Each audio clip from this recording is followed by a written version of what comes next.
Tariff നയത്തിൽ യുഎസുമായി ചർച്ചയ്ക്ക് തയ്യാറെന്ന് China. വരും ദിവസങ്ങളിൽ സ്വർണ്ണവില കുറയാൻ സാധ്യതയെന്ന് വിദഗ്ധർ. ഏപ്രിൽ രണ്ടാം പകുതിയിൽ സ്വർണ്ണവില റെക്കോർഡ് നിലയിലേക്ക് കുതിച്ചതിന്റെ പ്രധാന കാരണം യുഎസ്-ചൈന വ്യാപാര സംഘർഷങ്ങളാണ്. ഇത് ലഘൂകരിക്കുകയാണെങ്കിൽ സ്വർണ്ണവില കുറയുമെന്ന് തന്നെയാണ് വിദഗ്ധരുടെ വിലയിരുത്തൽ. അതേസമയം വരും ദിവസങ്ങളിൽ സ്വർണ്ണവിലയിൽ നേരിയ വർധനയുണ്ടാകാൻ സാധ്യതയുണ്ടെന്നുമാണ് നിഗമനം. സൗദി അറേബ്യയിൽ പല പ്രദേശങ്ങളിലും കനത്ത മഴയ്ക്കും വെള്ളപ്പൊക്കത്തിനും സാധ്യതയെന്ന് സിവിൽ ഡിഫൻസിന്റെ മുന്നറിയിപ്പ്. മക്കയിൽ മിതമായതോ കനത്തതോ ആയ മഴയ്ക്കും ആലിപ്പഴ വർഷത്തിനും ശക്തമായ കാറ്റിനും സാധ്യതയുണ്ടെന്നാണ് റിപ്പോർട്ട്. തലസ്ഥാനമായ റിയാദിൽ മിതമായതോ കനത്തതോ ആയ മഴയും തെക്കൻ പടിഞ്ഞാറൻ നജ്റാനിൽ നേരിയ മഴയും ഉണ്ടാകുമെന്നും റിപ്പോർട്ടുണ്ട്. Medina, Al Baha, Asir, Jazan, central Qassim, വടക്കൻ അതിർത്തികൾ, കിഴക്കൻ പ്രവിശ്യ എന്നിവയുടെ പടിഞ്ഞാറൻ പ്രദേശങ്ങളിലും മഴയ്ക്ക് സാധ്യതയുണ്ട്. ആവശ്യമായ മുൻകരുതലുകൾ എടുക്കണമെന്നും വെള്ളപ്പൊക്ക സാധ്യതയുള്ള പ്രദേശങ്ങളിലേക്ക് യാത്ര ചെയ്യുന്നത് ഇന്നു മുതൽ വരുന്ന ചൊവ്വാഴ്ച വരെ ഒഴിവാക്കണമെന്നുമാണ് നിർദ്ദേശം. അറ്റകുറ്റപ്പണികളും പുനരധിവാസ പ്രവർത്തനങ്ങളും നടക്കുന്നതിനാൽ ഇന്നു മുതൽ ഷാർജയിലേക്കുള്ള എമിറേറ്റ്സ് റോഡിൽ ഗതാഗതക്കുരുക്ക് അനുഭവപ്പെടാൻ സാധ്യതയുണ്ടെന്ന് Dubai roads and transport authority.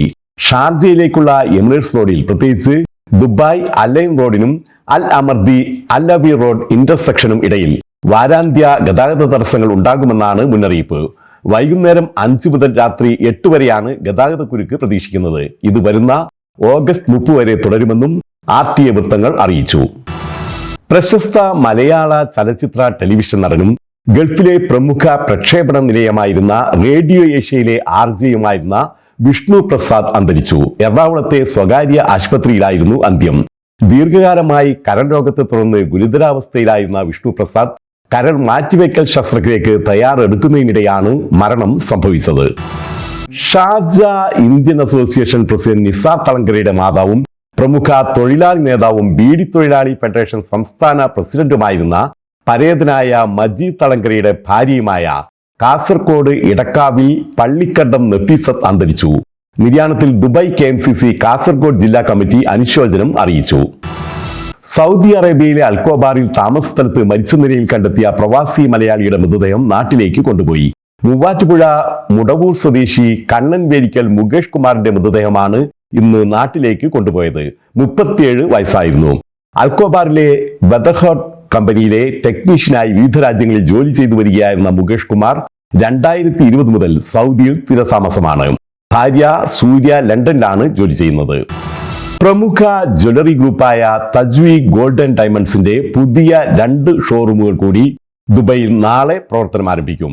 Dubai ഗോൾഡ്സൂക്ക് metro സ്റ്റേഷനിൽ വൈകിട്ട് 4-നും ബഷ ലുലുമാളിൽ വൈകിട്ട് 5-നും നടക്കുന്ന ഉദ്ഘാടന പരിപാടിയിൽ നടി ശ്രേയ സരൺ പങ്കെടുക്കും. ഉദ്ഘാടന ഓഫറായി 3000 ദിർഹത്തിന് വജ്രാഭരണങ്ങൾ വാങ്ങുന്നവർക്ക് സ്വർണ്ണ നാണയം സമ്മാനമായി ലഭിക്കുമെന്ന് മാനേജ്മെന്റ് വൃത്തങ്ങൾ അറിയിച്ചു. സ്വർണത്തിൽ നിക്ഷേപം ആഗ്രഹിക്കുന്നവർക്ക് 24 കാരറ്റ് സ്വർണ്ണ നാണയം പണിക്കൂലിയില്ലാതെ വാങ്ങാനുള്ള ഓഫറും ഉണ്ട്. ഇനി UAE-യിലെ ഇന്ത്യൻ പ്രവാസികൾ അറിയാൻ. ഇന്ത്യയുടെ തലസ്ഥാന നഗരമായ ഡൽഹിയിൽ കനത്ത മഴ. ഡൽഹി ഇന്ദിരാഗാന്ധി അന്താരാഷ്ട്ര വിമാനത്താവളത്തിലെ സർവീസുകൾ തടസ്സപ്പെട്ടു. മോശം കാലാവസ്ഥയെ തുടർന്ന് ഡൽഹിയിലേക്കുള്ള 3 വിമാനങ്ങൾ വഴി തിരിച്ചുവിട്ടു. യാത്രക്കാർ ജാഗ്രത പാലിക്കണമെന്നും ചെറിയ കാലതാമസങ്ങൾ പ്രതീക്ഷിക്കാമെന്നുമാണ് മുന്നറിയിപ്പ്.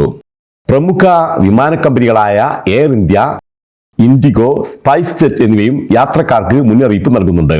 യാത്ര പുറപ്പെടുന്നതിന് മുമ്പ് ഏറ്റവും പുതിയ സ്റ്റാറ്റസ് പരിശോധിക്കണമെന്നാണ് നിർദ്ദേശം.